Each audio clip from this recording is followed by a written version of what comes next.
What's up, everybody? Sorry about that. I actually fell asleep, and I kept sleeping. It's called. It kind of happens when you crash. I doubt anybody's still watching.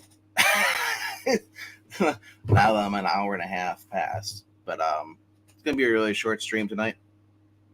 Everyone else is busy with other streams, so anyway, yeah, didn't get a chance to read all my books, and I will be showing off the ones that I did read though. Didn't get a chance to read all my books. So what's up?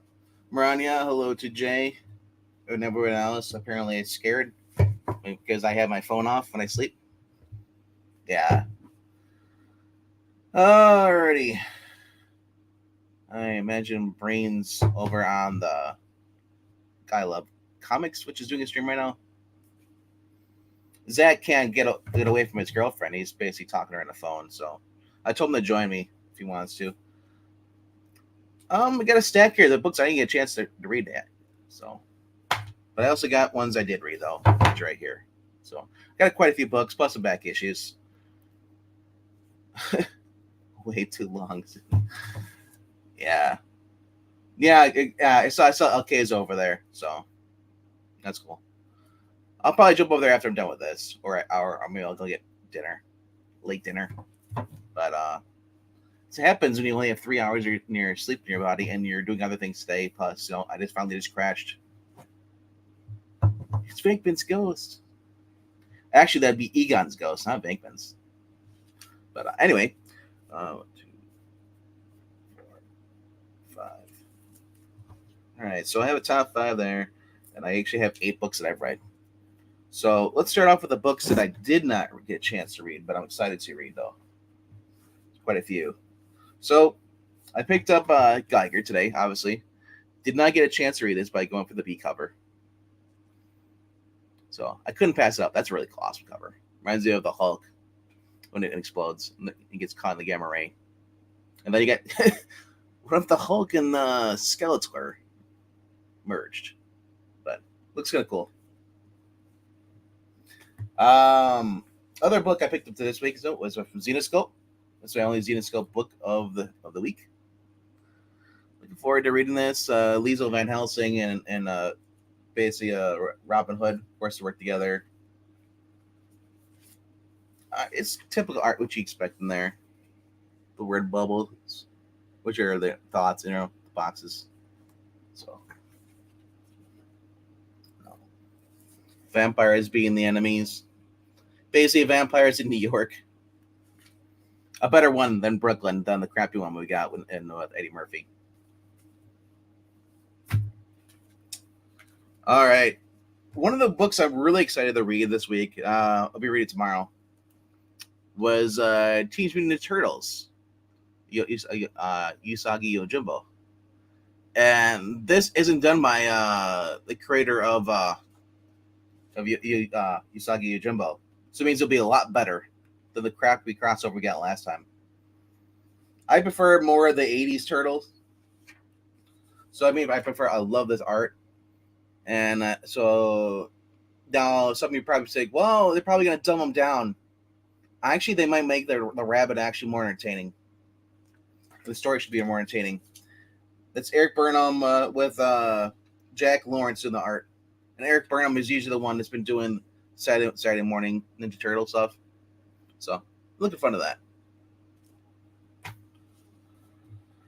I picked up Ain't No Grave, the second issue by Scotty Young.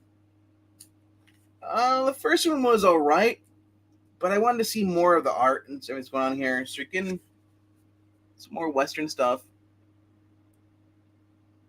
But a woman who's basically used to be a bandit, the criminal, and she's dying. So she ends up basically I guess she's gonna go kill death. That way she doesn't have to die and leave her family. But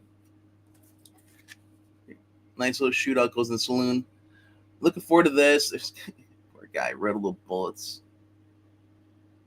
Man. So I don't know. It's not normally my cup of tea. Getting a Scotty Young book, but it's Jorge Corona, the current artist over on Transformers, who took over. So, all right, and then I also got the next issue of something epic. I couldn't resist this. Little Howard the Duck, and then it looks like the car from oh, what's it called? Who Framed Roger Rabbit, but a different color scheme, I guess. So, yeah, this is the main cover on the left and the back. You see there, and then you have the other ones you can get this week. Actually, that's next week's or next month's. So, yeah, these have been fun. Like I said, I love this guy's art. Seisman Kudransky. Man, if you're looking for an indie book and you're looking for just for beautiful art and just for just imagination, this is cool. He's even got a little gas mask for the duck as we're walking through the sandstorm. All right. Also, getting a chance to read Dick Tracy, but I'm looking forward to this as well. The last one was really good, so I imagine this one will be even better. Just the whole thing, the gangsters. If you know the story, I've only ever watched the movie. I never read the other books. It's basically a character I couldn't give two shits about. Really, I forgot all about it, Dick Tracy, until this book came out. That's how much the character didn't mean anything to me, but it's actually been reading pretty good. And like I said, surprisingly, it's by the Alex Segura guy, who did that Scarlet Sisters, which was horrible dynamite, which was anti-male and just stupid. Um, and Michael Moresi, I guess, they're co-writing this. So hopefully it stays good. All right. Now I got those out of the way. We're gonna count down here. For the books that I did read. And yes, Gary Frank does the awesome covers. Gary Frank is one of those artists, exceptional. I just never knew they existed until I picked up their book, the Superman stuff, before Geiger. And I just like, dude, I want to get more of this guy's art. My number 8 for the week of books I did read. The art on the cover is a lot better than the interior. I don't know why, but everybody was pulling this book this week. I might be dropping it in the future. I'm not sure how long this is going on, but there's more action in this. The girl who plays Armor in this, the main character, basically figures out who this kid has been going around and basically murdering her schoolmate classmates. And so we got a little more pushback, some action here, scenes here. This book should not be in a comic book format. If you're going to do this, put it in a manga book format. If you're going to do a manga book, but don't mind the advertising for Coca-Cola. It's better than getting the weird ads for their books I don't care about. Yeah, like I don't need this crap there. What the hell is that shit? Oh, we're gonna focus on somebody else, that has nothing to do with the book. That's great. I mean, I guess it's supposed to be a guy who passed away. It sucks that he did. He passed away of lupus. Apparently, it's just it. Member of Court Gamble comes to come. So he's Native American. He worked on Red Wolf, Heroes of Born, some other ones, but but that should not be in the middle of the book. Put that at the end of the book or in the front of the book, or dedicate somewhere else. But yep, yeah. Like I said, this book was kind of like barely entertaining. I mean, the past few issues were more. So I feel like her style is starting to waver on me, and I'm actually might be dropping this. If I was getting this interior art like this on the inside, I think a lot more people would stick with the book. But I can agree, if the book really isn't doing much of anything, and the art is not that great or appealing to people, you should probably be dropping it. All right. All right. Number 7 for the week is Bloodhunt. It's an okay book. But they went into the leaning and where Blade's daughter finds out that she may be the key to stopping all this. And I'm like, oh my gosh, I don't care about that. But that's not even what really pissed me off in this book. Is that in order to rally all the remaining people in the world, let them know there's still hope. Because I figure if they do that, they'll piss off Blade, who is the villain in this story, supposedly. We don't know if he's mind controlled or if he's possessed, whatever. It hasn't been made clear yet. But so Captain Marvel is like, well, we should give a rally speech and they go over to like Sam and who is aka Falcon. He's not Captain America, and they're like, well, you're the icon. You should give a speech that'll inspire people. So he gives this speech. I'm thinking, Tony Stark has been on the team.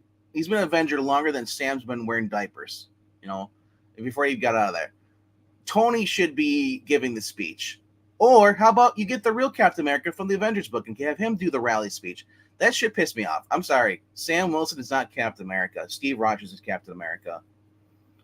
But other than that, though, kind of hit a dud space in this book.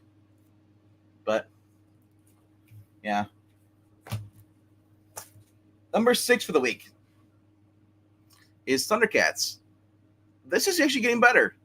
We're getting to see Lionel learn from his mistakes. The Eye of Thunderia has been missing, and he actually gets waken up out of sleep by T'Challa. And T'Challa ends up basically taking him out for some training and helping him learn basically more about himself, building his confidence up, because right now he gets his ass kicked, and Lionel's depressed. He really liked this girl, and turns out that she was a traitor. And he feels like he'll let everybody down. The Sword of Omens that is broken.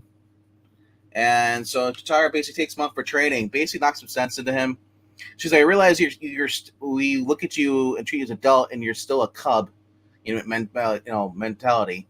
So we're gonna fix this, basically. And she talks some sense into him. And then we get in the middle, which is really weird. In the middle of the book, there's a preview for her book that's coming out, her spinoff series. Why is it in the middle of the book? It should be at the end. So, but yeah, she's gonna have her own origin story spinoff book. I guess that's okay. Art. It goes on sale July 3rd.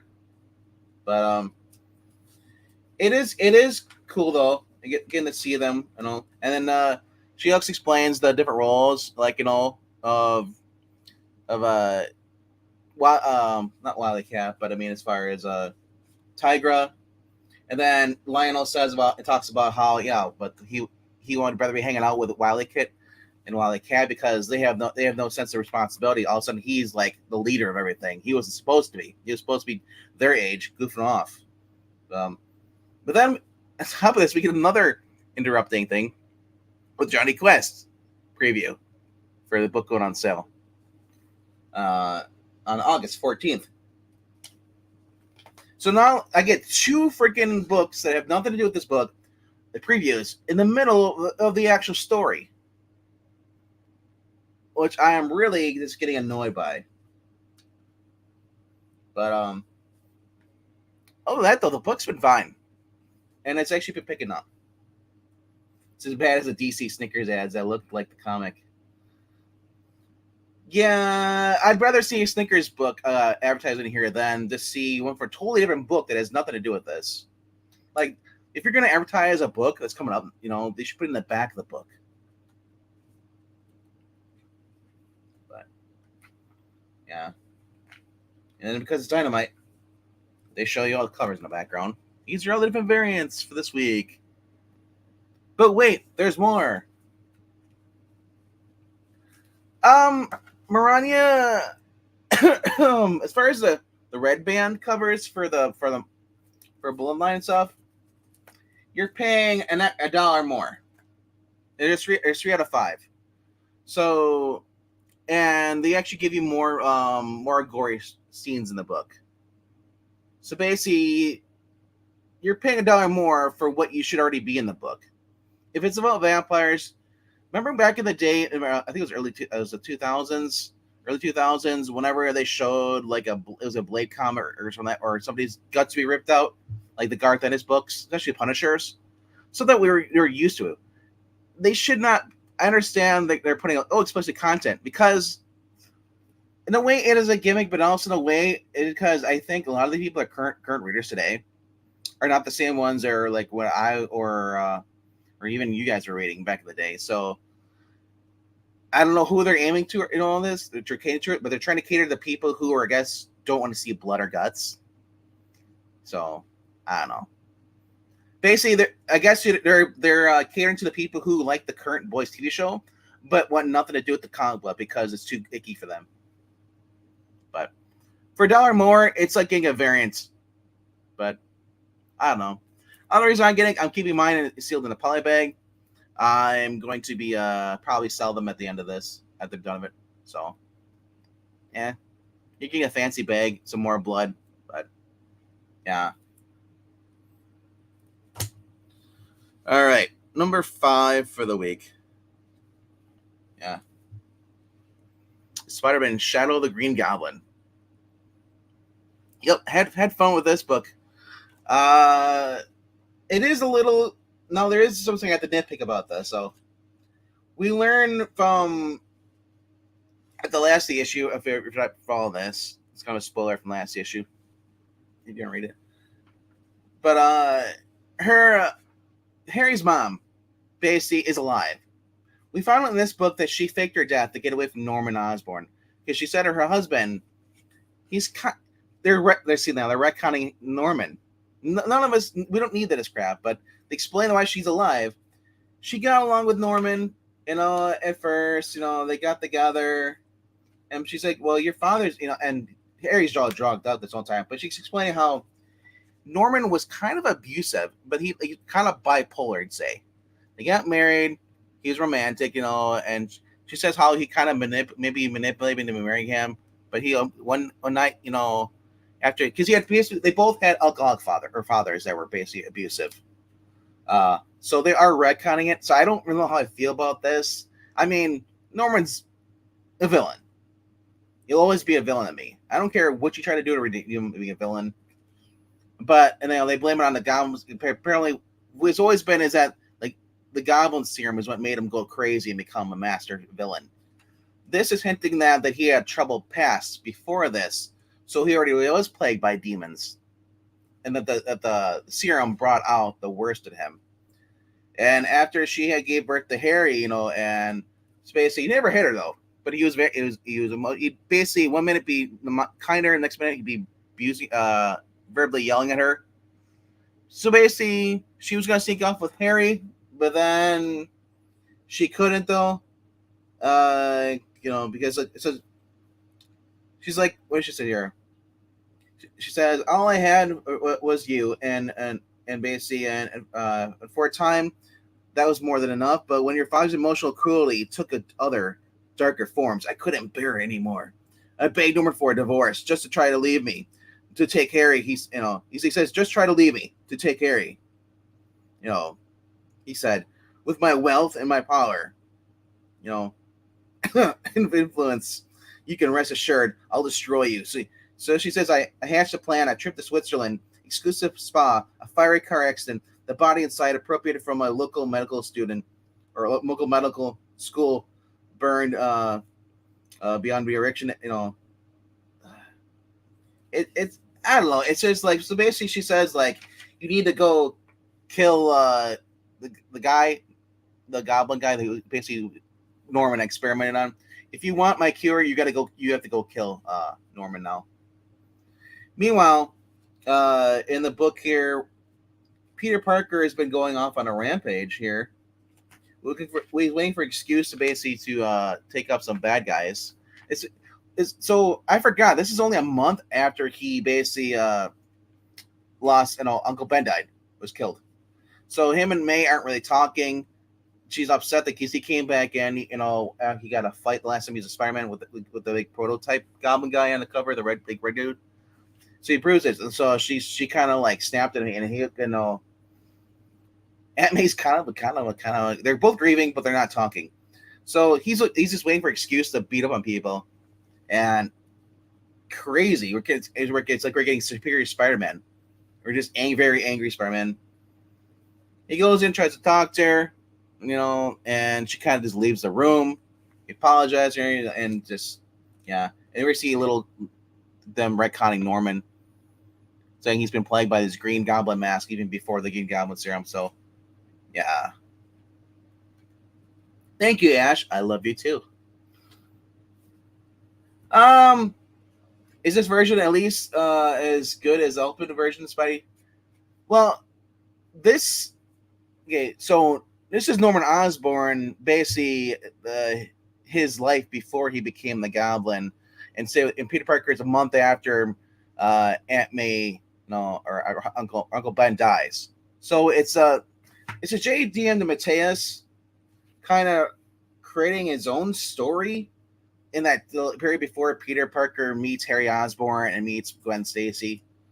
But Gwen Stacy basically is wrapped up in this with her father because Norman was attacked and his son was kidnapped by this big giant green red goblin guy. And meanwhile, her mother is passing away from cancer, so Gwen can't be there. And Norman's like, you need to go find my son. I don't, basically showing that he's kind of doesn't care about, Gwen Stacy, or but you never really did. But we can see after they had a nice talk, May and Peter gonna make up. They watch the news, and then he gets leaves because there's reports of the Proto Goblin. And May, I think she knows something's up, was pretending to be sleeping, or she's just got really creepy and her eye just popped open while she's sleeping, which is even more disturbing. Think about that. What else we got here? Why did I bother to pick up the JQ recommendation? It's been put in all their books. Yeah. No. So yeah, the monster ends up going by Norman. Norman starts reverting to his goblin side before he even has the goblin gas serum. But it's hard to tell because he was experimenting on this guy first, as far as attributes, as far as the serum. It's as far as he's been experimenting. He hasn't been exposed himself to it, as far as we know yet. But Peter ends up basically attacking or showing up. He's going to talk to Norman anyway at the hospital, but the goblin guy was already there. They get in a fight. He knows that he's basically losing some kind of like secretion off there. Hey, Marania, there's 4Ks right there. Yep. Yes, MK, I'm all alone, naturally. So what's interesting about this character though, this goblin, apparently he can secrete like some kind of toxin that gets into your system that basically allows your greatest fears to come to reality. So he sees Uncle Ben up there and Aunt May basically yelling, "Hey bitch, don't let my husband die again." So with the slow retcon, I don't really call it. They can try to retcon as much you want, but this isn't Elseworlds book for Marvel right now. I mean, Marvel's been Elseworlds since 2012. Anyway, so sorry, Brian's not here to see this because my next book is a book that actually was really good and I had fun with it. And surprisingly, this is something that Zach would usually read. Get your apples ready. Number 4 for this week. This is a Fantastic Four tie-in. Reed and Alicia, yes, Alicia's in this, end up going to a museum during this is before the events of bloodhunt. They end up going to a museum, basically, especially open up for people who are blind, so they can look at painting, or basically not look, but tell what paintings are. Like they have the Mona Lisa in Braille form, or a new style, I guess. So the painting looks like Mona Lisa, but they can go up and touch it and actually can feel what it is. So that's what she's doing when they go there. And she's just so happy because she remembers the Mona Lisa seeing it before she lost her eyesight. But now I haven't seen it. Haven't been able to because I've been blind for all these years. And basically, it's just Reed and Alicia hanging out at the museum, New York Public Museum, or gallery, or goes. The vampires attack. Power goes out. Actually, pretty decent art here. Reed protects her. He basically stretches himself over the entrance to the museum, to the art museum, and they work on getting up the actual lights up on here. And Reed goes into another store, kills some vampires with some artificial light that he just happened to have somewhere. And then he ends up turning the stadium on Madison Square Garden. That's what everybody vacates the Madison Square Garden, and they turn the lights on for a while. And of course, this is probably the coolest part of the thing. It is, now people are like, this is probably dumb, but I actually enjoyed this. So in order to get in, they want to get into the vampires. They can't because of the light. And he's like, well, not all of us will die. They're doing a Trojan horse where they jump in, and there's ones in the middle. They're hiding in there so they don't get burned by the light. And they land in there, and the first thing they do is they take out the power in the stadium, cut it. So now it's leaving with basically you're going to have the vampires coming out at Madison Square Garden. Meanwhile, back at their own home, wherever they were, I think they were maybe they were at the Baxter Building. But yeah, they were all in Arizona. Apparently, they have a home in Arizona. Did not know this. I'm not up with the Fantasy Four, but they also were being attacked simultaneously. It was right here at their own ranch there.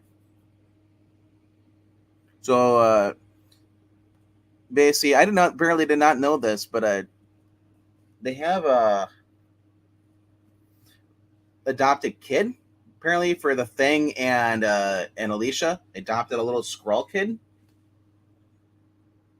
So he's a daddy now. And then so they're. Like I said, I'm not really caught up on what's Ryan North's doing with the Fantasy Four, but it's a nice little tie-in that's going in with the standalone with the Reed and Alicia. That's great to see that, even though Alicia can't see it. But number 2 for this week, Gotham by Gaslight: The Kryptonian Age. It's kind of so far it's kind of like a Selena Kyle story.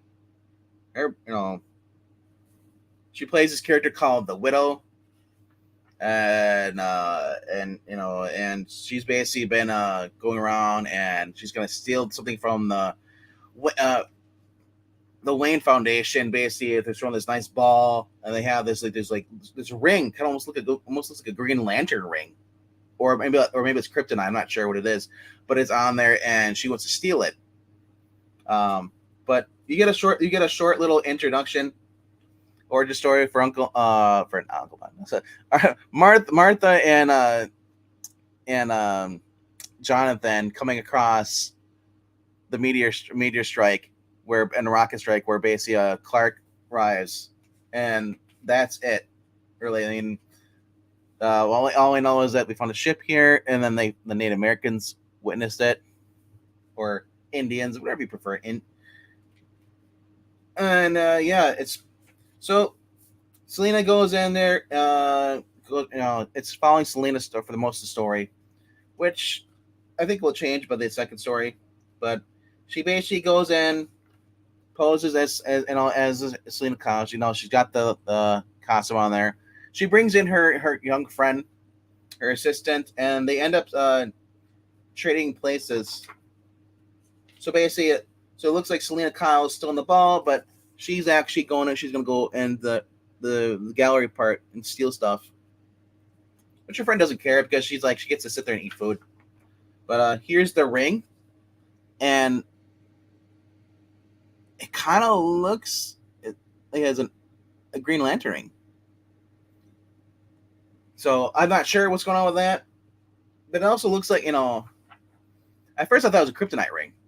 I'm like, why would anybody have a kryptonite ring? But so she steals it. She's gonna give it to her buyers, in exchange for diamonds. But and we find out they're gonna double cross her. So yeah. But then this arrow goes through the guy's throat, and it's the League of Assassins. So, of course, what's really cool about that, when Selena was slinking around the rooftops, Batman was watching it, and she didn't. This is still part of the previous stuff. What did she say? She said, yeah, she said one thing I love about this town, no one ever looks up, and you can see behind her, and then you can see Batman perched, just watching her. That's cool. This version of Batman just hangs upside down. He's not a vampire bat. But he's a regular bat person. Batman shows up. It was a trap that flushed these people out. And he ends up getting a fight on a train. All stuff. It's really cool. I really hope they adapt this into a cartoon movie. And at the end, he's confronted by Talia al Ghul. So, very first solid issue for the first issue. It's supposed to be 1 of 12, I hear. And this is cover B cover. The main cover is this. So, and look, all the Pride variants. Yay. All right. Number 2 for this week. I got the first of the connected covers. It's Transformers. So that's all the guys on there. G.I. Joe. No. Did not see Void Rivals. Maybe they're in the next part. So. Transformers with Cybertron going on, and basically Cybertron just established a link. I believe it's Shockwave is the guy for the movie. Established a link, established a space bridge to the Earth, and the Decepticons are about to do their conquest, and take over. Autobots are racing to stop them. Yeah. I mean, it's just crazy. Shockwave comes through the portal, basically starts beating up everybody. Point where only Optimus basically, what's his name? Well, Cliffjumper almost gets killed, but then Ratchet jumps in the way and takes the shot. So I'm like, no! Meanwhile, RC, and I forgot who the other one is in it's like a Red Alert, that's what it is. Yeah, they're racing along the way. They're going to go restore power to the dam and try to raise more of their allies using the dam. And they're confronted by some of the humans that knew Carly, and Carly tells them they tell them to stand down. And then this big old dude attacks the hospital where Spike is. Don't know what he's the one that turns into a shuttle and basically says, "You're the one that called Spike. I don't want to kill anybody. I don't kill these weaklings, but I need you to come with me." And because it's Decepticons want basically, Shockwave wants to experiment on him.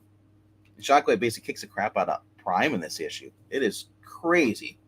I don't know where this story is going, but all I know is that it's a lot of destruction and Shocky face because he's still alive. So Ratchet and Cliffjumper are still alive. Actually, not Cliffjumper, but Cliffjumper and Jazz were left behind as Optimus fled with the girl that I forgot her name is. She's from the movie. Is the pink. Yeah. But they end up leaving because she crossed over. onto Earth, and kind of leaves them like that, and then yeah. Then we also get the first appearance of Beachcomber. So,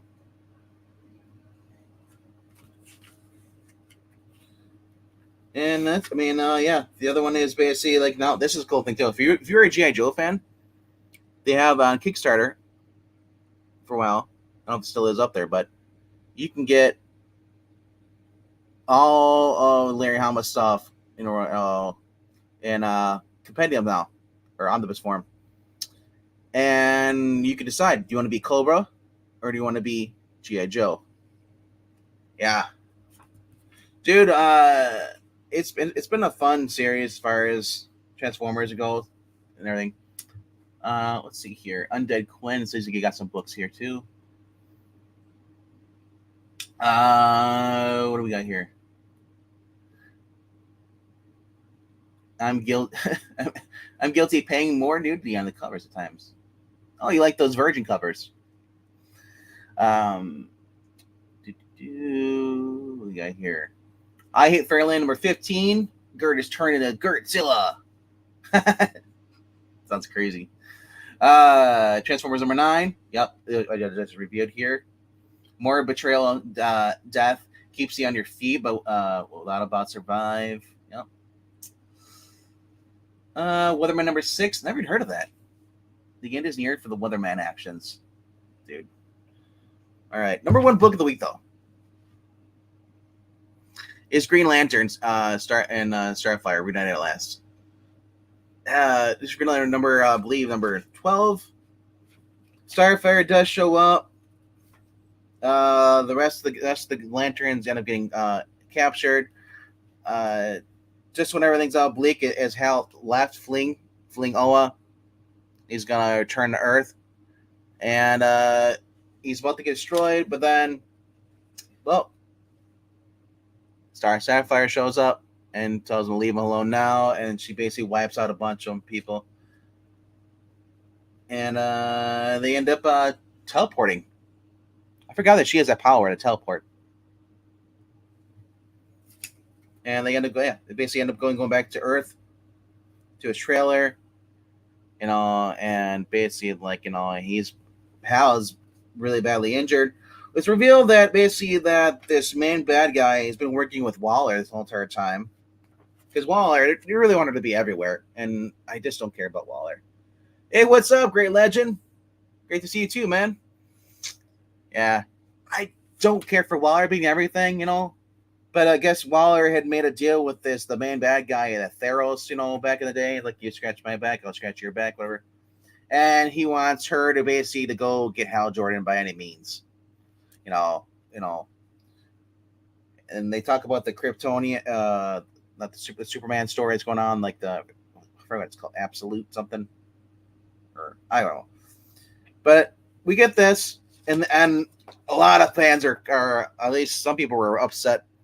I don't know if they're fans, but they're saying like they're mad because Carol in this issue basically confesses that she's always been in love with Hal, and she says, she's like, he's like, Carol, what's going on? She's like, don't get up. She's like, I was just a few words from getting married, from doing what I thought was the right thing, the predictable thing, trying to figure out a way to break whatever this is between us. But I don't think it could be broken. Hal, I've known you my entire life. I know what you are. I know what you aren't. And at some point, I thought I was giving myself a fair chance. No one stays with their first person they love, right? They move on. They discover themselves. But you know what I discovered, Hal? I don't want anyone else. I don't want someone that's predictable. I don't want someone that doesn't challenge me. I want you, and whatever insanity comes with that stupid grin of yours. And he's about to say, Carol, I love you. And then they get attacked by the Suicide Squad. We get to see King Shark basically blew up their trailer. So maybe they weren't even in the trailer. Maybe they'd moved by this point. Also, a guy Gardner's further adventures in the backup issues. It's been entertaining too. He's trapped on a little bottle city. With the rest of I think the Caesarians, and the guy who originally he thought was Lobo brought him in, before they got captured on here. Comes to him, he's like, I found a way to get us out of here, but you're gonna have to do something. And I just love it. Guy Garver with the face paint. They go on this junk heap thing, and because he's basically been their mailman for the past like how many weeks, while he's been trapped in there. So everybody knows Guy. Like, yeah, that's great, Guy, dude. He finds this crystal. He's like, no, I found something. It's called the Eye of Krona. He says it's and the guy's like, well, what is that? Like, it's a myth. I thought this might change everything for the lanterns. I can't live long enough to use it. So I've never heard of that's new. I wish Breen was here. The Eye of Krona, or someone can Google that, see if that's actually a new thing or an older thing. But they find a device. He jabs him in the ass with the needle, and then he's like, "Son of a bitch!" And they're gonna go their separate ways once they get out of there. That's the point. Because basically, whenever he go, I guess what's it called? Brainiac uses his powers to activate this weapon device, or this device will allow them to basically piggyback after that and materialize, or we call it like whatever they do in Star Trek, beam them up. Of course, at the end of this, they wake up and they're free falling, and it's just, yep. This is part 3, and honestly, I don't know how this is gonna go on. Yeah. So I guess check out Action Comics 1064. Yeah. And then follow the further adventures of Guy Gardner in upcoming issues of Green Lantern and Green Lantern War Journal. So he'll be in Action Comics 1064. Man, I miss it when they actually they tell you, but it'd be much bigger font. That's really little font. I gotta look like that just to see where he's gonna be in next. I wish they would be bigger. It's like, continue the rest of the story, bigger font. Dude, the 90s were great about that. When they actually had all the titles were all, just on the same path. Like, the action continues, and, it'd be the front page, or the end of the page, and they tell you it'd be big, bold, white font. But, all right. And I did actually get some back issues. Like I said, I did. Here, there's one that's actually, wow, that's speaking of back issues. This is the back issue I got. This is from April's version. I missed it when it originally came out, so I had my shop order me. So that was kind of cool. Bree was talking about how his friend Jerry has an article in this. So, not sure what it is, but I mean, just getting to see, I'll read about this. Back Issue Magazine has been one of the magazines I never thought I would really get into, but I could tell I'm getting old. Hey, what's up, Legend? Thank you for the super chat, bro. Thank you, man. You don't have to do that. Thanks for RDV. Thanks for all you do for the comic book community. You're a child of God. Amen. John 3:16. All right, thank you, man. God bless you. You don't have to do that. That's cool. Yeah. Dude, 2 years of back issue. Everybody's celebrating there. Yeah, so if you want more information about a lot of the comic book stuff, if you're a comic book like a historian or want to be a historian, back issue is where you kind of want to go, and because you get all these cool articles here, plus all these cool photos and scans they put in here too as well. They talk about sometimes they'll show up like one of them had a 7-Eleven article about the cups he used to do, how that came to be and stuff, and it's just fun. Of course, this one being Batman centric, though. I mean, it's got Norrick, Bob Brown, Jake Giordano, Alex Toth, Bernie Wrightson, Frank Robbins. Frank Miller's first Batman story is in here too, and then Walter Simonson. That's fun. And then what's cool about these is they have other ones because this is through Tomorrow. I think it's called Tomorrow Productions, or it's called Tomorrow's. And you can find them on Instagram, Facebook, and Twitter. But they also publish all the rest of these other magazines. So if it ever focuses in, come on, there it goes. You get Alter Ego, Kirby Collection, Collectors, Retro Fan, all that cool stuff. And it shows the prices, how much you have for mailing back and board premium stuff, prices. Yeah. For 6 print issues, $73. If you want a faster delivery, it's $100. But I mean, these are great though. This was $12.95 per issue. Oh man. I appreciate you too, man. I'm glad. Legend saying you're one of my favorite channels to watch on YouTube, man. Legend, I haven't looked at your channel. You have a channel, right? I imagine you probably do stuff or used to be part of stuff as far as like an ongoing, a weekly thing. I could have sworn maybe you were. I mean, I try to watch everybody. There's just so many freaking channels, and I meet new people. And it's like, can you watch this? And then like everybody's on at the same freaking time, or they just go on the most random hours in the morning, in the afternoon, depending where they live. It's crazy. Picked up some ass this week.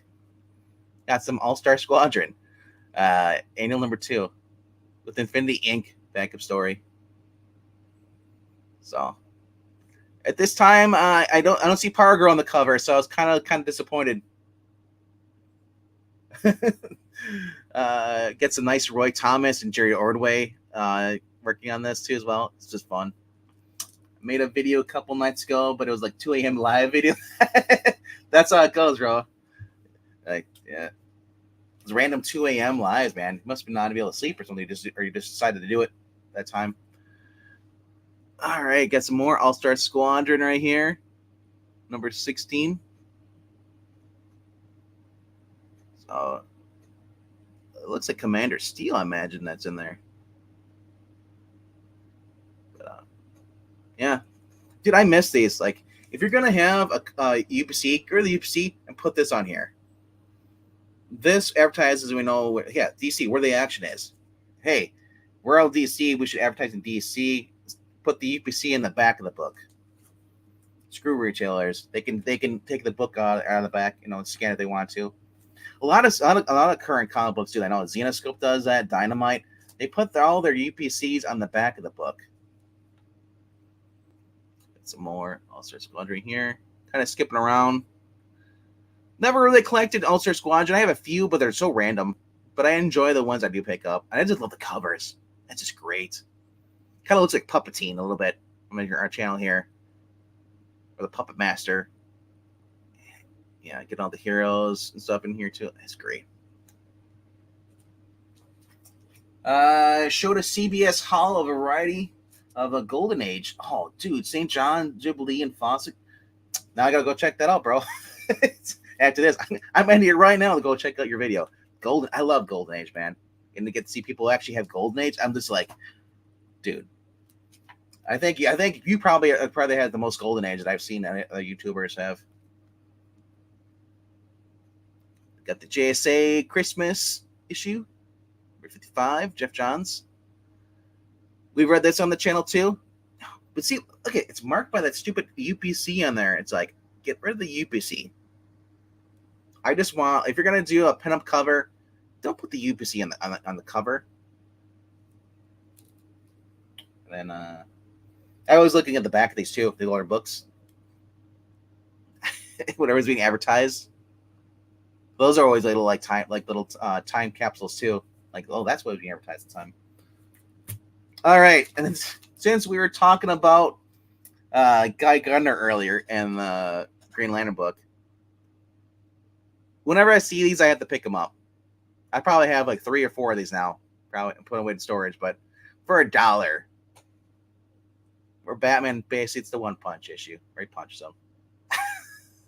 Batman versus Guy Gardner showdown. Just a fantastic series too.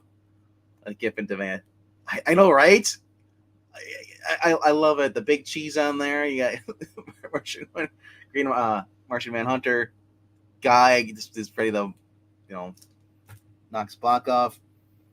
And then they have this too there too. They had issue number 19 where he basically is like, I'm back after Lobo knocks him. So yeah, I'm slowly becoming a Guy Gardner fan.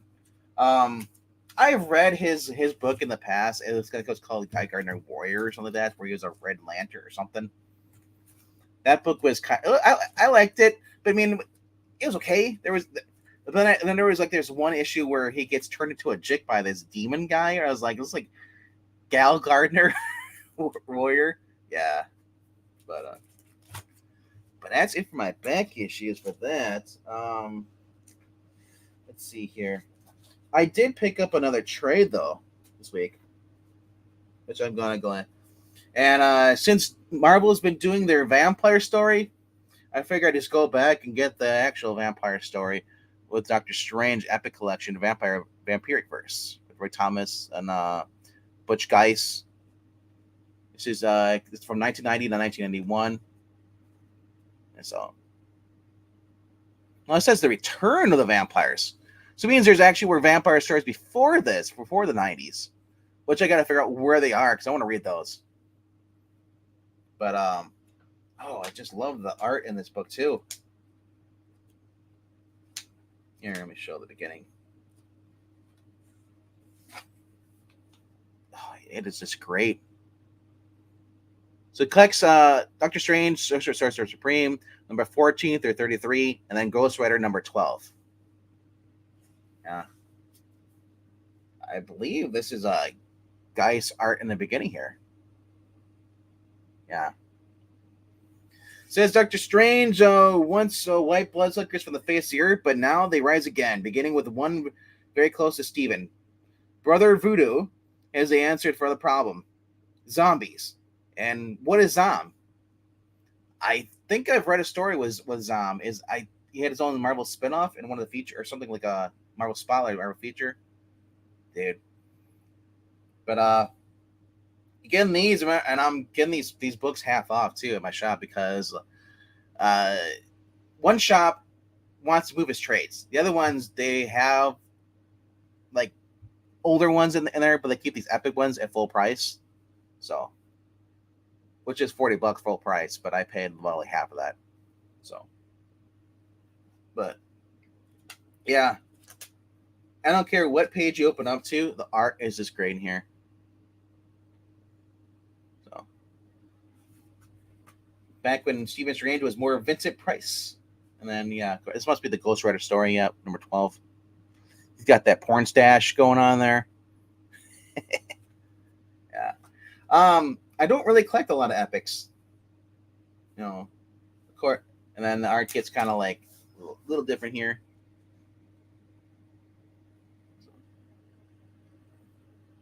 Oh, I guess he's being scorned by his wife or future wife, Leah. What do we got here? Dude, this book's very nice. Most epics are 400 to 450 pages. Cool. I love epic collections. That will be the only way I collect the pricey books for all Iron Man Volume 1. Marania, I don't blame you. If I could go find those original essentials and not pay like a lot of money just for a collector of black and white comic books, I'd get those. I do like the black and white like version because I read comic books in the paper, you know, or at least not comic strips, that were in black and white. Spider-Man's were I don't believe they were in color. I think they were in black and white, so I'd read them in that. I picked up the essentials back in the day, and I was reading those. I got the first volume of Punisher that way in essentials. They're size of phone books, but I don't mind. I mean, probably the same size as these. But man, but I said the mindless ones in Manhattan. You know, it's just yeah, number 24.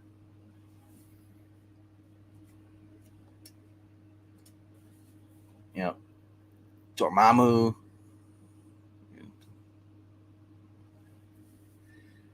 Yeah, like I said, I'm probably gonna get some more of these epic trades and all. But problem is, I gotta get a bookshelf to put them on or something like that because right now they're all sitting in boxes randomly scattered throughout my house.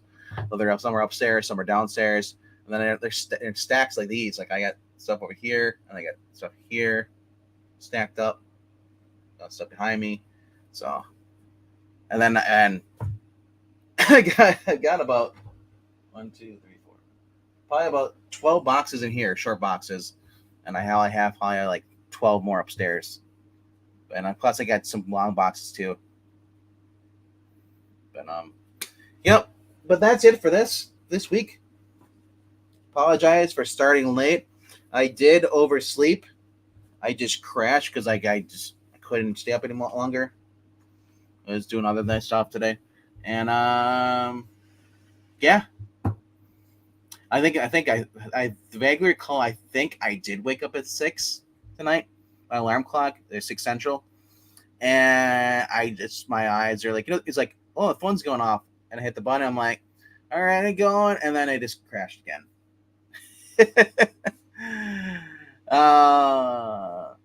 Oh yeah, here is I'll start picking up the Iron Man epics when they reach Demon in the Bottle period. I think they have already. It's just that I think Marvel's just going to start repeating again. I would rather they would start putting them in the little mini digest forms like they've been doing with the Mighty Marvel Masterworks. They've been doing that with the. I don't think Doctor Strange has them, but I know. Wait, no, take it back. Doctor Strange has been. So it's Thor, the Avengers. Not. I don't think maybe Iron Man has, but I know Spider-Man has. Yeah, they should. Yeah, they should just. They should just put them in a digest form. And I think they're like 15, $16 for those. But I know for as far as like for DC's been doing the other thing. Here, grab it quick.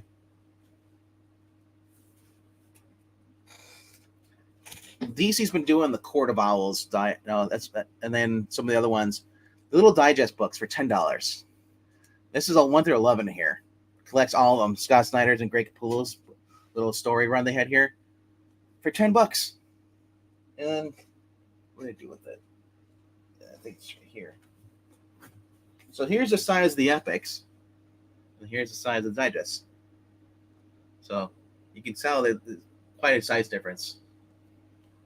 Oh. And then here's the spine, so you can kind of see a little bit thicker, but yeah. But yeah, I mean, I like this. I mean, this is the size of a manga, or at least a manga omnibuses they have. I've seen those when they actually have them with 3 together, or little size.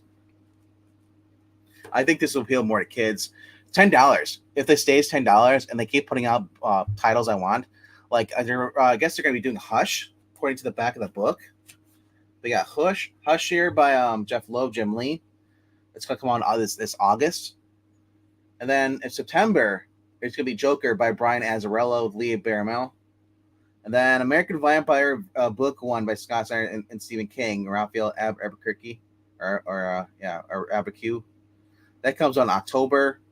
And then, for all you Brubaker Darwin Cook fans, in October as well, we got Catwoman, the Trial, Catwoman, Trail the Catwoman, Darwin Cook, Ed Brubaker.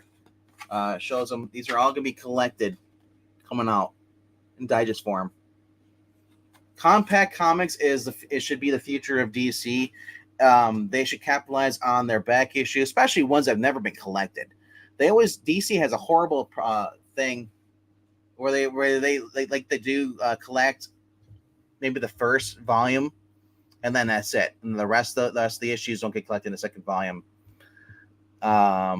Especially as they've seen that with Batman. I am excited though because they are going to be not a compact form, but they're going to get an omnibus form apparently of Superman's story in between that takes place after Exile, which already has its own compendium around this. But we're going to go with Jerry Reed and all this stuff. I just love post-crisis Superman. So when they announced they're going to start collecting everything after that and up to after his funeral and stuff, or actually not. Yeah, right around there when he's between the death of Superman and after Exile story, where I just want every collected because I don't want to go on there and collect thousands and thousands of floppy ish. I don't have room for that. I mean, ideally, it sounds great. They own everything in physical print, but if I can get it in a compact like a compendium, I'd rather read it that way because Batman or not Batman, but Superman was going across 5 titles by the '90s, and I'm just like, that's a lot of floppies to collect, you know. So I mean, I'm collecting new stuff here and there, but a lot of my stuff I'm turning around and just selling it or flipping it around because in the long term, I'd rather just have a trade. But I like showing these off for the show. I mean, if this ever gets a trade, I'll probably get the trade and probably sell the floppies. Yeah. But yep. My poor eyes. Why did you switch over to I Love Comics and CE? Oh. I would prefer the big two collect the books in order, not by storyline. I hear ya. But I mean, if you want, for Iron Man, sure, if you want to do all that. But random stories, I don't mind that. I mean, especially if they're good stories. DC is a trade series starting November, which will collect full runs like epics. But like epics, they will cherry pick from different points in the title's run. That could be good. That could be bad. I mean, Court of Owls, I could have got the absolute hardcover edition, the big one and all, which I still kind of do one of these days. I keep forgetting about it, but now I get to read it in the DC Compacts thriller. Little title here. Yeah, it's not gonna focus the light, but anyway, yeah, that's it. Hope you guys had fun. Once again, sorry for being late. We will be doing 2 more readings tomorrow. Especially if you haven't checked out the previous weeks, well, I believe it was last Sunday. Yeah, we read the first two parts of the Avengers Defenders of War. So we read Avengers 115, the prologue. We didn't read the full story, but we read the prologue, where it starts off with Dormammu and Loki. Then we went to Defenders number 8, and then after that we read Avengers 116. So we'll be going into this week. Starting tomorrow, we'll be reading Defenders number 9, and then Avengers 117. You can get Iron Man versus Hawkeye, and then I forgot who the other two are fighting in. But you're gonna get Avengers versus Avengers and Defenders. It's just insane. A very fun story if you haven't checked it out. Yeah.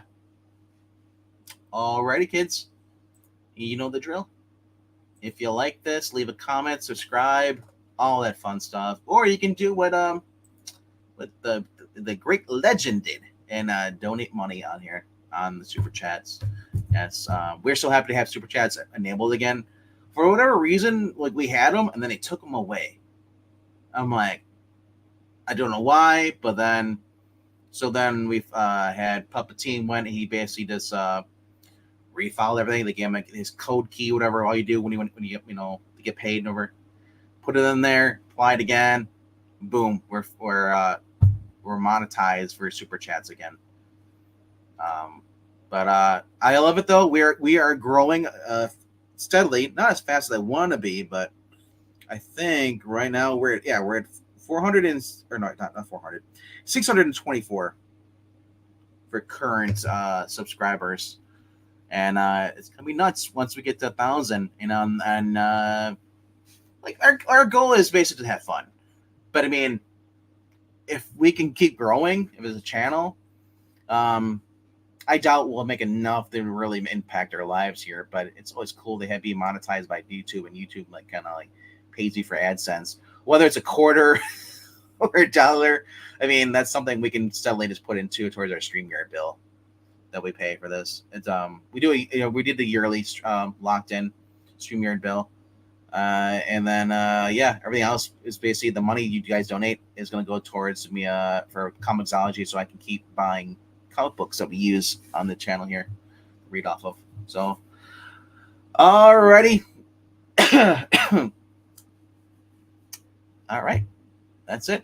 Go, guys, jump over to Isla Comics. They already have been ranking comic books over there. I think they did some more. Well, they were doing bronze yesterday. I think they're doing some more bronze tonight. I'm not sure.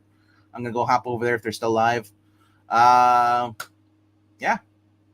Once again, thank you for all for being here, and I'll see you guys later. Bye.